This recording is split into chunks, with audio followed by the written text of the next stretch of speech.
They're the stars of the most epic car chases in cinema history. They've outrun cops, villains, and seemingly certain demise. They become legends in their own right. But where are they now? And how much are they worth? In this video, we track down the whereabouts of 10 of the most iconic cars from classic car chase films, like the '68 Mustang from Bullitt, the Pursuit Special from Mad Max, and the Dodge Challenger from Vanishing Point. You'll be intrigued by what we discovered, so buckle up and get ready for a wild journey. This is the ultimate fate of 10 legendary cars that were featured in iconic car chase films. Let's go!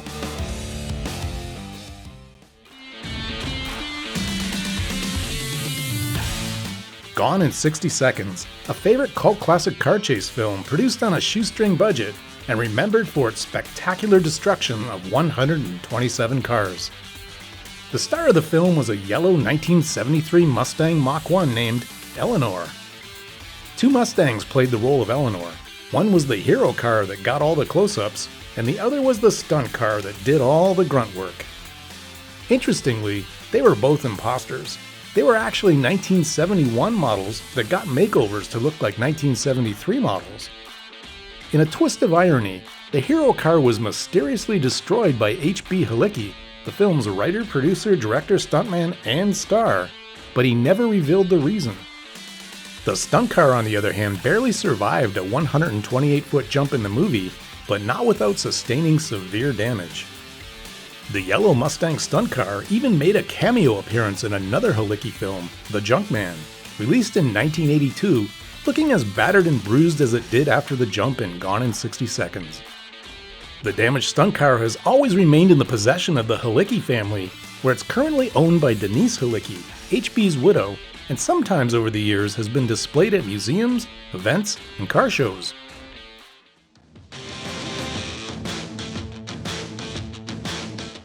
Two-Lane Blacktop is a road trip movie with a twist. It stars two rock stars, James Taylor and Dennis Wilson, as drag racers who challenge a mysterious guy named GTO to a cross-country race. The prize? Both of their cars, a 1955 Chevy and a 1970 Orbit Orange GTO. But what happened to the legendary cars after the movie?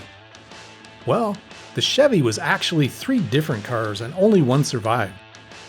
It was restored and sold for $159,500 in 2014. The other 2 were used as stunt cars and destroyed in another movie, American Graffiti, where they were driven by Han Solo himself, Harrison Ford. The GTO was also 2 different cars. One was used in other movies and TV shows after Two-Lane Blacktop, but was sold in 1988 and never heard from again. The other was given away by a magazine, but no one knows who won it or where it is now. Maybe it's still racing somewhere on Route 66.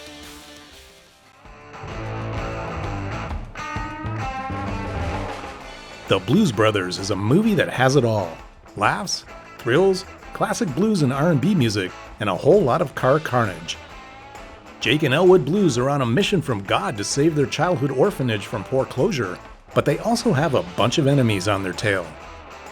Along with John Belushi and Dan Aykroyd as the hilarious duo, the other star of the show is the Bluesmobile, a 1974 Dodge Monaco that used to be an actual California Highway Patrol car before it got its makeover as a Mount Prospect, Illinois cop car. There were 13 versions of the Bluesmobile used in filming, with only 3 known to survive. But there are also many, many replicas out there, some of which claim to be the real deal. 2 of the original cars are in private collections, and the third one is on display at the Volo Museum in Volo, Illinois, where you can see it in all its glory.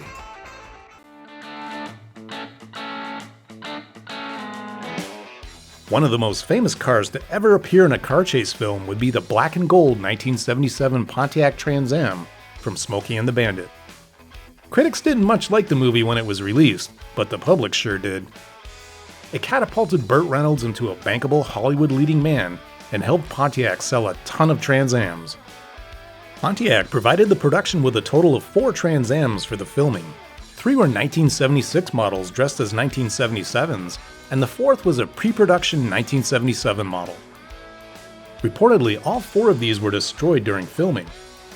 While looking great on camera, the Pontiacs proved to be somewhat fragile when it came to jumping over bridges and creeks. Burt Reynolds did receive a free Trans Am from Pontiac months after filming wrapped.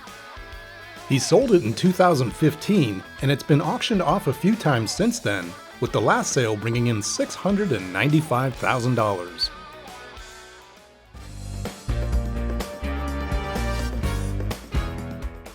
One of the coolest cars to ever grace the silver screen was the 1963 Aston Martin DB5 from the James Bond flick Goldfinger.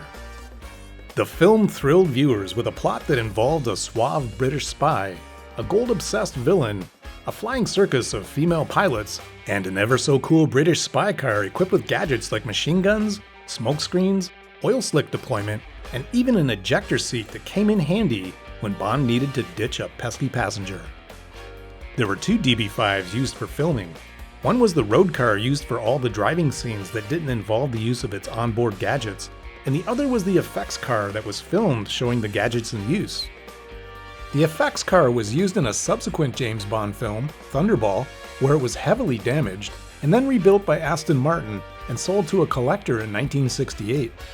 The road car was also sold to a collector in 1968, and for the next 3 decades thereafter was displayed in various museums and exhibitions. However, in 1997 it was stolen from an aircraft hangar and has never been recovered, which is a shame. Perhaps present-day James Bond, in a new action-packed reality movie, could track it down and recover it for His Majesty.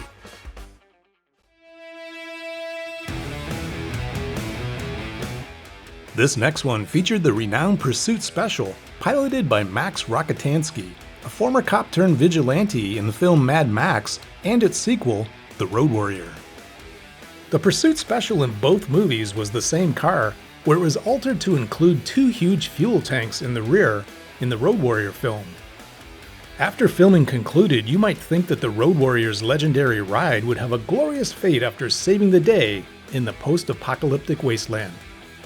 But no, this legendary ride was treated like a piece of junk with a trunk full of rotting fish. Nobody wanted to buy it, so it ended up in a car museum in England for a while, and then passed through several hands before being restored and eventually sold to collector Michael Dezer. Dezer currently displays the car at the Orlando Auto Museum and put it up for sale in 2020 with no takers, reportedly because of its over $2 million asking price.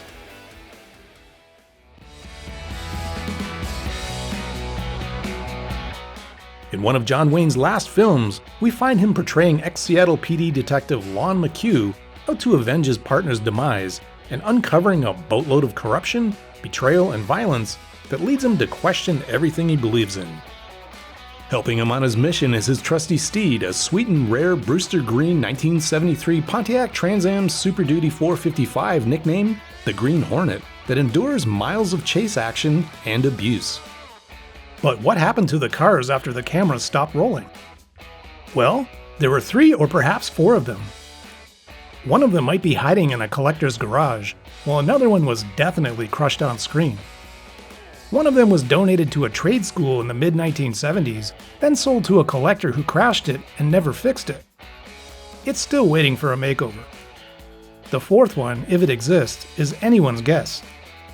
Maybe it's still out there, chasing bad guys and dodging bullets.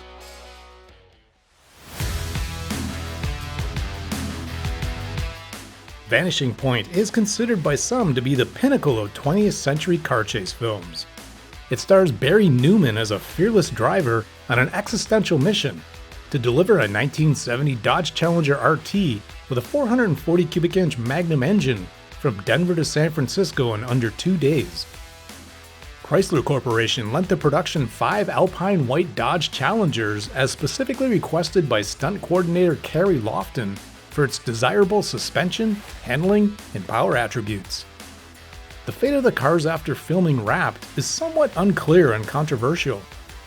Some sources claim that all 5 cars were scrapped or destroyed by Chrysler after filming was completed, while others suggest that one car might have survived and is still in existence. However, there is no definitive evidence or confirmation for either scenario. Perhaps there's a wrecked Alpine White Challenger out there somewhere in a barn or scrapyard used in the film that's just waiting to be discovered.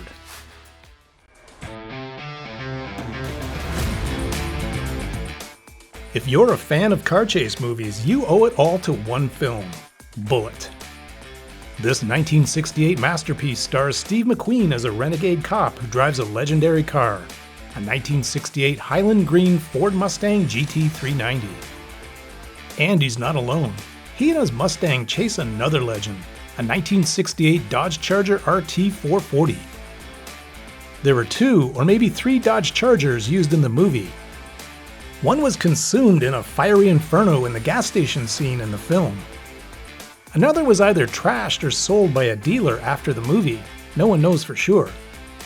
The third one, if it existed, survived and was restored by a collector. But wait, there's more. In 2020, a German dealer claimed to have a '68 Charger from the movie for sale. But is it legit? You decide. As for the Mustang, there were 2 of them used for the movie. One was wrecked. The other was lost for decades until it resurfaced in 2017. It was owned by the same family for years, and they even drove it around town. McQueen tried to buy it back in the 1970s, but they said no. The Bullitt Mustang was sold in 2020 for a whopping $3.74 million. Well, there you have it. The ultimate fate of 10 legendary cars that were featured in iconic car chase films. From the Mustang and Bullitt to the Aston Martin DB5 and Goldfinger, these cars definitely have a fascinating story to tell. If you enjoyed this video, please hit the like button, subscribe to our channel, and share it with your friends. And leave us a comment below with your favorite car chase film.